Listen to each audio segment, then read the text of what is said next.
Bismillahirrahmanirrahim. Assalamualaikum warahmatullahi wabarakatuh. Alhamdulillahi rabbil alamin. Wassalatu wassalamu ala asrafil anbiya wal mursalin. Walhamdulillahi rabbil alamin. Asyhadu an la ilaha illallah wahdahu la syarikalah wa asyhadu anna Muhammadan abduhu wa rasuluh. Amma ba'du. Alhamdulillahi rabbil alamin. Alhamdulillah,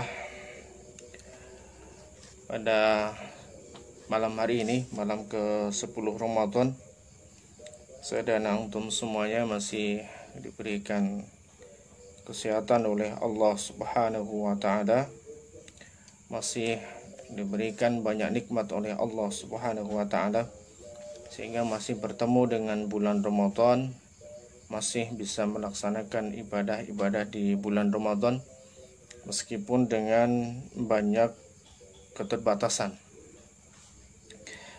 Namun insyaallah dengan keterbatasan tersebut, kita masih bisa memaksimalkan ibadah di bulan Ramadan untuk mendapatkan rahmat dari Allah Subhanahu wa taala, untuk mendapatkan karunia dari Allah Subhanahu wa taala, untuk mendapatkan ampunan dari Allah Subhanahu wa taala. Dan yang penting adalah bahwa kita mendapatkan ridha dari Allah Subhanahu wa taala.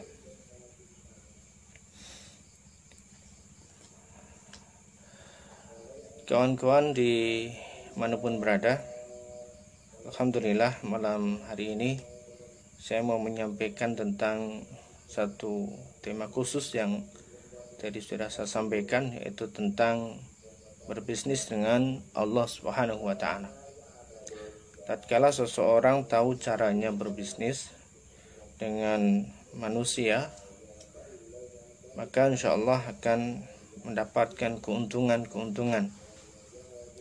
Begitu juga tatkala seseorang sudah tahu cara-cara kita berbisnis dengan Allah Subhanahu wa taala.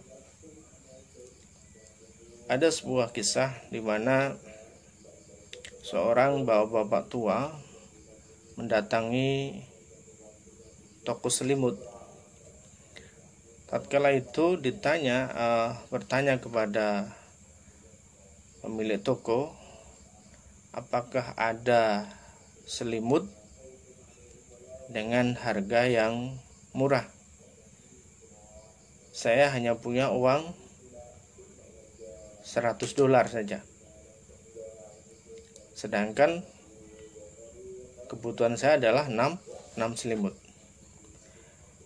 Maka dikatakan oleh pemilik toko bahwa ada, kebetulan ini sedang promo.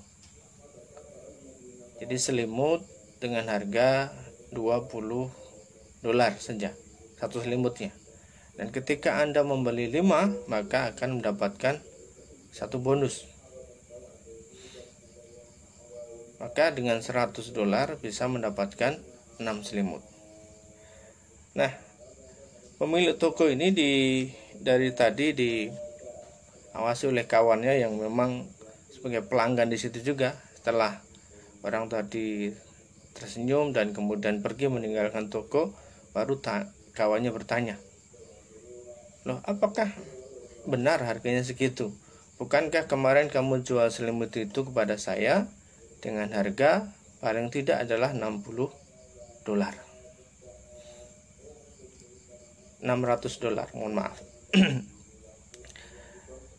Kemudian dijawab oleh pemilik toko, memang benar, kalau kemarin saya bertransaksi dengan manusia, berbisnis dengan manusia, dan sedangkan hari ini saya bertransaksi dengan Allah Subhanahu wa taala.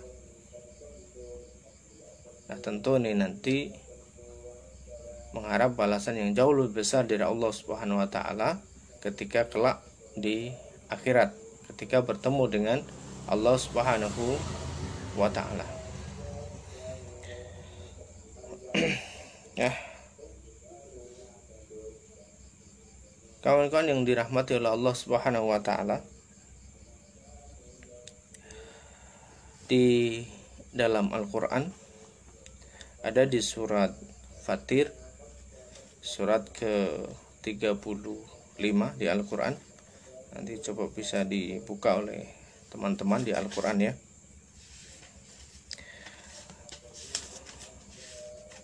Nah, Fatir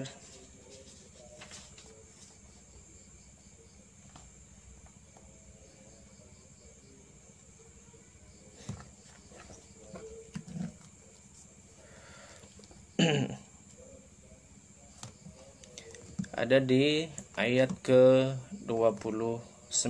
Yuk kita buka bersama-sama. Tadi ayat ke-29 surat Fatir, yaitu surat ke-35 dalam Al-Quran, ayatnya 29.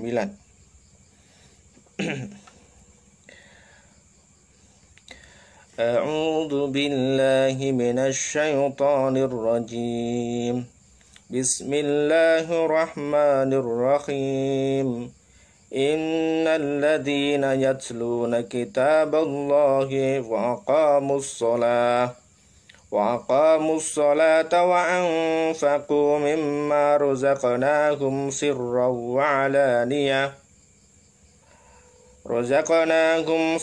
wa alaniyatan yarjuna tijaratan lan tabur. Yang artinya adalah sesungguhnya orang-orang selalu membaca kitab Allah, yaitu adalah Al-Quran, wa aqamus shalah, dan kemudian melaksanakan sholat, mendirikan sholat, menegakkan sholat, dan menginfakkan sebagian rezeki yang kami anugerahkan kepada mereka dengan diam-diam maupun secara terang-terangan. Mereka itu mengharapkan perdagangan yang tidak akan rugi. Jadi ada 3 syarat tatkala kita mau mendapatkan transaksi yang mendapatkan keuntungan dari Allah Subhanahu wa taala. Yang dijamin oleh Allah ini tidak akan rugi. Yang pertama tidak adalah baca Al-Quran. Kemudian yang kedua adalah menginfakkan sebagian rezeki, sebagian hartanya di jalan Allah, baik secara diam-diam maupun secara terang-terangan. Tidak perlu ditanya mana yang lebih utama, apakah diam-diam ataupun secara terang-terang, karena memang kedua-keduanya diperbolehkan oleh Allah Subhanahu wa taala sesuai dengan kondisi saja. Dan yang ketiga adalah disebutkan tadi, yaitu orang yang mendirikan sholat atau menegakkan sholat ya. Jadi 3 saya ulangi. Pertama baca Quran, yang kedua adalah menegakkan sholat, yang ketiga adalah infak di jalan Allah. Inilah 3 perniagaan yang tidak akan pernah merugi. 3 transaksi dengan Allah Subhanahu wa taala yang tidak akan pernah rugi. Berbisnis dengan Allah Subhanahu wa taala melalui 3 hal ini, insya Allah akan dijamin oleh Allah Subhanahu wa taala tidak akan pernah rugi, baik di dunia maupun di akhirat. Nah, kalau kita kemudian mau mengambil benang merahnya dari 3 hal ini, maka ketika antum semua ingin melakukan usaha, maka lakukan di 3 bidang ini, yang berkaitan dengan Quran, yang berkaitan dengan sholat, dan yang berkaitan dengan infak. Di beberapa kota saya pernah menyampaikan bahwa orang yang berinteraksi dengan Quran, menjadi guru ngaji, maka akan mendapatkan balasan dari Allah Subhanahu wa taala, dan itu tidak bisa dibalas oleh manusia. Di dunia ini tidak ada satu orang pun yang mampu menggaji guru ngaji, kan hanya Allah Subhanahu wa taala yang mampu membayarnya kelak di akhirat. Nah, satu contoh misalnya saya ingin sampaikan, kawan juga, seorang teman bernama Kang Nasirun, Beliau aslinya adalah seorang penulis, tapi setelah beliau kemudian mewakafkan dirinya untuk menjadi guru ngaji, meniatkan dirinya untuk berinteraksi dengan Quran, mengajarkan simbah-simbah orang-orang yang sudah tua untuk baca Quran, lalu kemudian Allah berikan kemudahan-kemudahan dalam kehidupannya. Bahkan hutangnya yang ratusan juta atau mungkin bahkan sampai miliaran itu bisa lunas, bisa dilunaskan oleh Allah Subhanahu wa taala melalui perantara guru ngaji. Allah berikan kemudahan-kemudahan. Kemudian ada lagi seorang kawan yang lain. Beliau adalah seorang penjual online, bisnisnya jualan online. Jualannya luar biasa. Begitu banyak yang sudah dia jual ke seluruh Indonesia. Tapi begitu kemudian mendedikasikan dirinya menjadi guru ngaji, menjadi bagian dari dakwah Quran, akhirnya kemudian omsetnya jauh meningkat, dan bahkan di bidang ini beliau mendapatkan omset yang luar biasa, pendapatan yang luar biasa. Dan bahkan ada beberapa orang yang kemudian bisa berangkat ke Baitullah dengan mudah tanpa ada halangan. Satu contoh misalnya, beberapa tahun yang lalu saya sebenarnya adalah seorang aktivis di salah satu multi level yang bergerak di bidang umroh dan haji. Saya tidak perlu sebutkan mereknya, saya tidak perlu sebutkan namanya, itu pengalaman saja. Dengan niat ingin mengajak masyarakat, ingin mensyiarkan Baitullah, saya coba bergerak.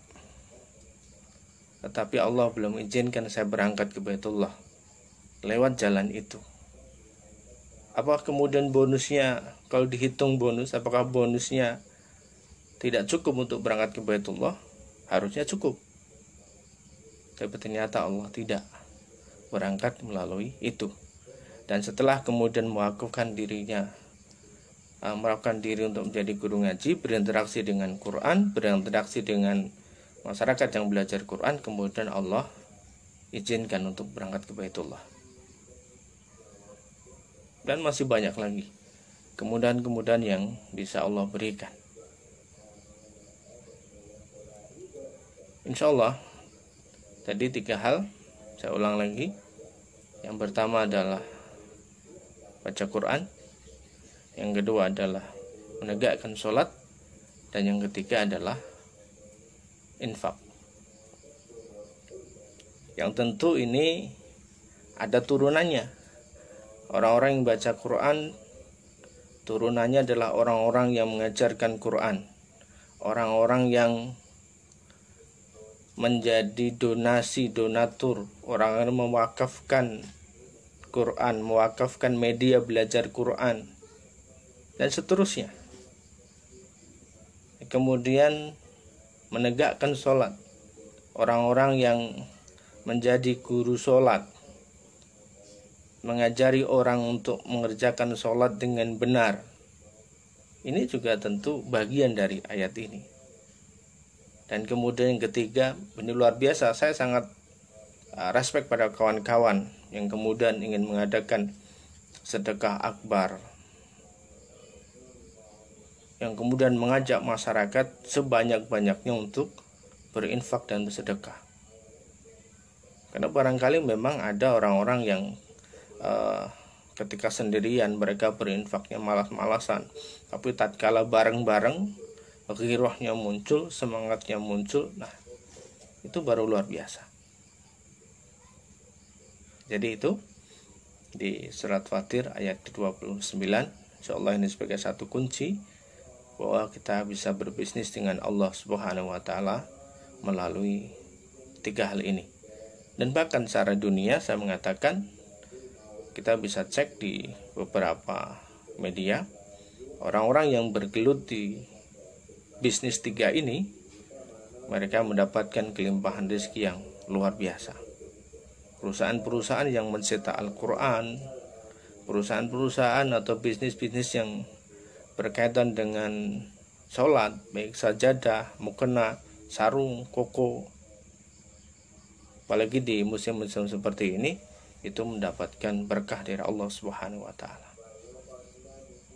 Mudah-mudahan di Ramadan ini kita bisa betul-betul memanfaatkan waktu dengan berinteraksi dengan Quran, bisa menegakkan sholat dengan sebaik-baiknya, baik di sholat-sholat wajib ataupun di sholat malam, qiyamul lail, qiyamut tahajud,